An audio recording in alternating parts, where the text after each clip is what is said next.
Now, this is the Military Historic Museum of the Armed Forces of the Republic of Kazakhstan. It's an impressive place. It has the history of the Kazakhstan army all the way back to the Sacs to about 500 BC, all the way up to modern times. If you're really interested in this stuff, you can hang in there. This is going to be long because it has everything from the Soviet era, modern era, pre-Soviet, 1700s, 1800s, right back to 500 BC, and includes a representation of the famous Golden Man. There's artifacts that were found in many burial sites that are considered to be around 2,500 years old, that are representative of a lot of the old warriors of the Kazakh or Saka people, as they were called at that time. This is going to be impressive. So if you're into the military side of things and battles, you'll like this. Otherwise, check out the other short video where I just show a brief overview of the place. It's a beautiful day. I think we'll start by checking out the statue out front here. And they have a whole bunch of old tanks, anti-aircraft missile systems, artillery systems all outside. And then after that, we'll go inside and see what they've got in the main museum itself. So here's the proper entranceway to the Kazakhstan Historic Military Museum in Astana. Let's go see who this is. I have no idea. I don't know my history of this area very well. This is the monument to Jūmabek Täşenov. So Jūmabek Täşenov was a famous leader in Kazakhstan during the Stalin era, born in 1915. I guess he was an economist and a politician. And I think he was one of the primary leaders here for a long time under various other people, and was considered to be a potential leader for the entire Soviet Union at one time. But after the dissolution of the Soviet Union in 1991, pardon me, he was still very active. I'm not sure if he became the official first president or something. I'm not clear about that, but he's pretty much associated with keeping Kazakhstan together when apparently there was armed conflict. People, after the 1991 collapse of the Soviet Union, there was some kind of effort to penetrate through Kazakhstan into Russia, and he was responsible, they're saying, for helping to defend the nation. So he's considered kind of to be the father of the modern independent Kazakhstan Republic. Oh, and there's English. It's an L-29 trainer aircraft. Interesting. It's a Czechoslovak serial jet. Made its first flight in April 1959. It was chosen as the main training aircraft of many countries, used in almost all aviation schools of the Soviet Union, and years of mass production in Czechoslovakia, more than 3,500 of these were launched, which surpassed the production of the most common aircraft of this class in the world.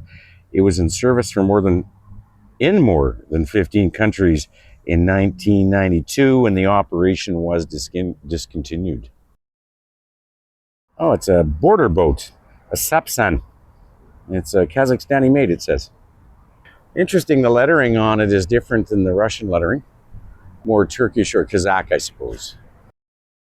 A nice old Kazakhstani metal statue. Looks like the so-called Roman days, eh? Look at that. Charioteer, and bows and arrows. Very cool. Very lifelike. The Warrior Charioteer, it's called. Before BCE. Interesting. Incredibly lifelike. Look at the faces.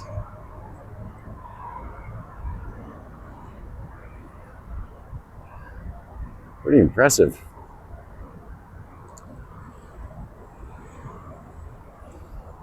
Very cool. And now we'll go check out this beautiful plane. So this is a MiG-29 from 1984. Flew speeds of 2,500 kilometers per hour with some serious weaponry on it. Obviously a two-man aircraft. We'll take walk around the whole thing. It's not too often you get to see one of these this close, so We might as well check it out. There's the missiles, guns. Wow. Walk underneath. So that's a MiG-29. Look at that. Wow. Neat-o.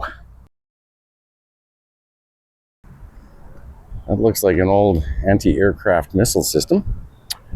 And that is interesting, isn't it? I'll take a walk around. Look at that. The S-125 SAM system. Flying at extremely low and medium altitude planes are the ones that they target. Provided for the defeat of bombers, fighter bombers, multi-purpose aircraft, and cruise missiles. The C-125 complex was used in various local wars and conflicts. This is a 57 millimeter anti-tank gun from 1941. So there must have been a lot of action during the Second World War in this area. I don't remember hearing a lot about that in our history in the West. Interesting. This is the BTR-80, created in the early 1980s. Was in service in 26 states. It was for transportation of subunits and fire support in combat, the destruction of manpower, anti-tank weapons, and lightly armored enemy vehicles. This is the BMP-2, a tracked infantry fighting vehicle. It does not say tank. Designed for transport of personnel to the front line, increased mobility, armaments, and security on the battlefield under conditions of use of nuclear weapons and joint operations with tanks. But this is a tank. This is the T-64 tank, Soviet medium tank intended to destroy enemy personnel and enemy infantry and artillery fire weapons. But there's a nice side view. It also destroys other tanks and mechanized vehicles. It was developed in the design office of the Kharkov factory of transport of engineering, named after Melishev, in 1968, used in many local wars and armed conflicts. And what do we have here? It's the ZSU-23-4 self-propelled anti-aircraft gun. Wow. Mass production started in 1964. Look at that. We'll cruise around the back of it. What is that drum on the back? What is that? I have no idea. I was going to say some kind of radar unit or something.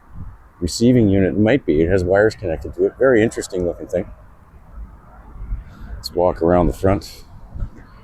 1, 2, 3, 4 major guns in the front.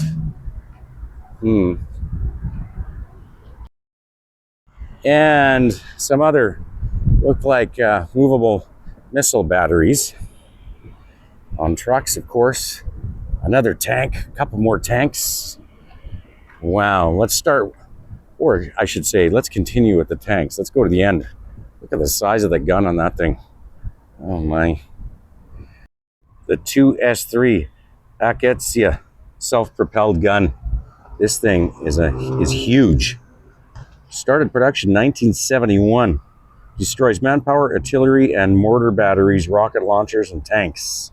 This is the 2S1 Gvozdika, 122 millimeter self-propelled artillery designed to suppress and destroy just about everything. Created at the Kharkov plant, named after Sergei Ortshonikzadeh.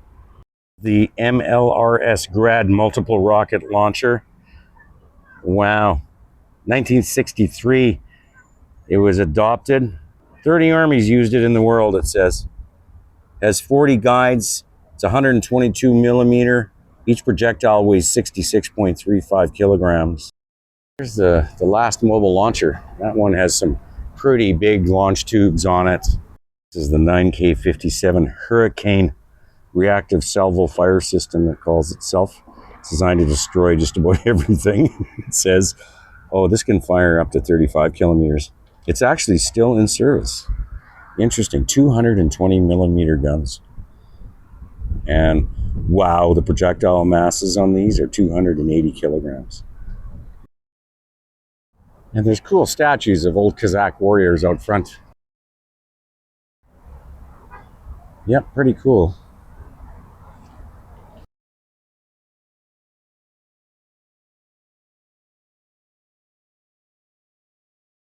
So now we get into the artillery.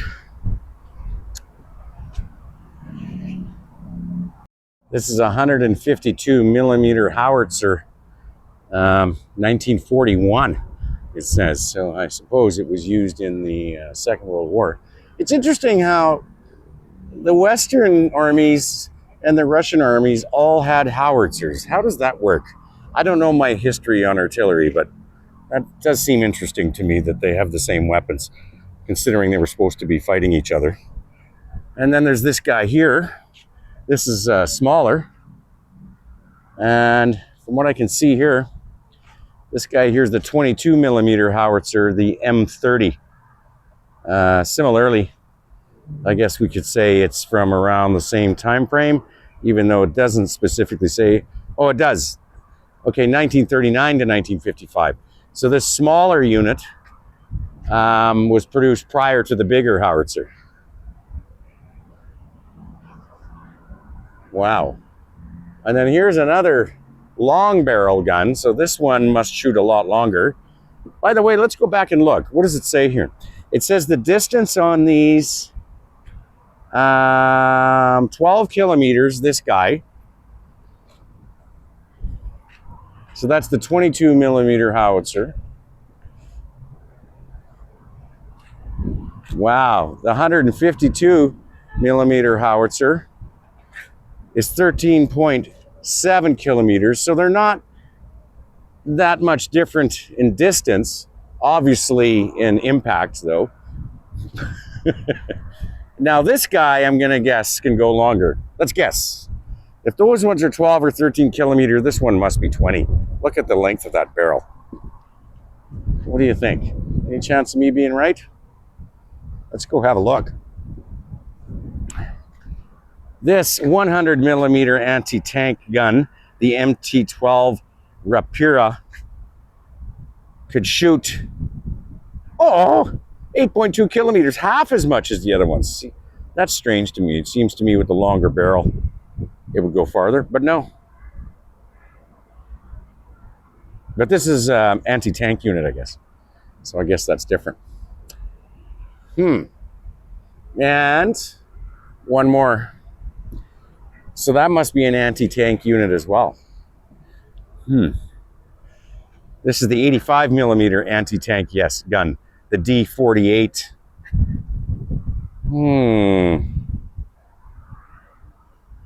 9K. So these shoot around between 8 and 15K distance. That's interesting. So you don't want to be within 25 kilometer distance of front line, apparently, in those days. And here's our last little guy. The 76 millimeter division gun. 1942. The ZIS-3. Interesting.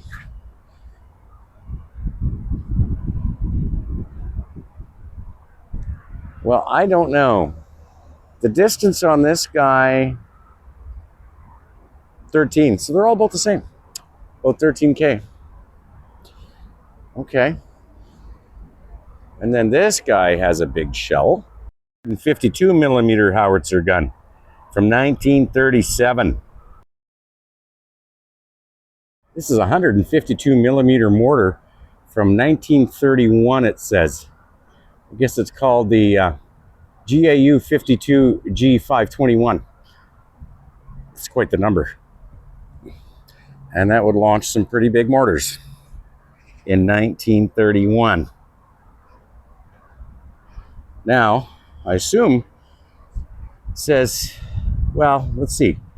It was commissioned in 1931, used primarily 1933 and 1934, 1935. Wow. Well, what was going on in the 30s? The Great Patriotic War, it's called. Created by the German company Rheinmetall. Now here's an older artillery unit. It's on wagon wheels. Neato. But still some Pretty serious steel in that thing. Look at that. This is from the Czech Republic, it says. It's a 100 millimeter M14-19 howitzer. I wonder what year. Doesn't give a year on this one. 1914, maybe? That's what the number might imply. Here's the front entranceway. So I guess technically, in English, the translation is the Military Historic Museum of the Armed Forces of the Republic of Kazakhstan.